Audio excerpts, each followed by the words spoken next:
Tone of voice. Mom or dad probably told you to watch yours once or twice. But what is it really? At its most basic level, tone of voice is the way we speak in a given social context. The variations in pitch, syntax, vocabulary, and grammar.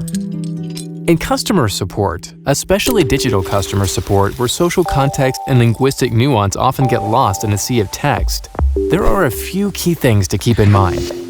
The person you're talking to, the channel you're using, the topic of conversation. There are a lot of theories for successful interaction with customers. Here are some basic do's and don'ts.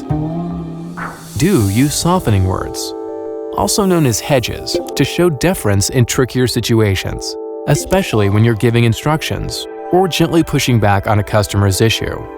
Of course, a conversation is a living, breathing thing. If your customer seems to be craving more direct answers, you might not want to rely solely on hedges like we are. Do punctuate with positive adjectives and adverbs. Definitely load up on affirmative adverbs, as they're an absolutely terrific way to strike a reassuring, energetic tone. Okay, you definitely shouldn't overdo it. But adjectives like these can diffuse the negativity associated with some customer support interactions. Don't use the imperative form. The irony is not lost on us.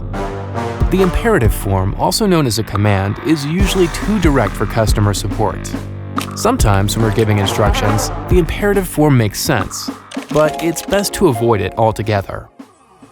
Don't use intensely negative words. This is perhaps one of the hardest pitfalls to avoid. Negative language comes to us naturally, and often with the best of intentions. But even when they're used sympathetically, extremely negative words like awful, horrible, terrible, bad, and dumb only serve to heighten the gloom and negativity in any situation. These are only a few tips to hone your tone of voice, and it's essential to consider the cultural differences in any given market. For that, you'll need the help of a linguist, translator, or bilingual speaker.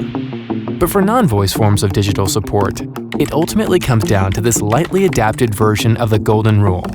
Write to your customers the way you'd like to be written to.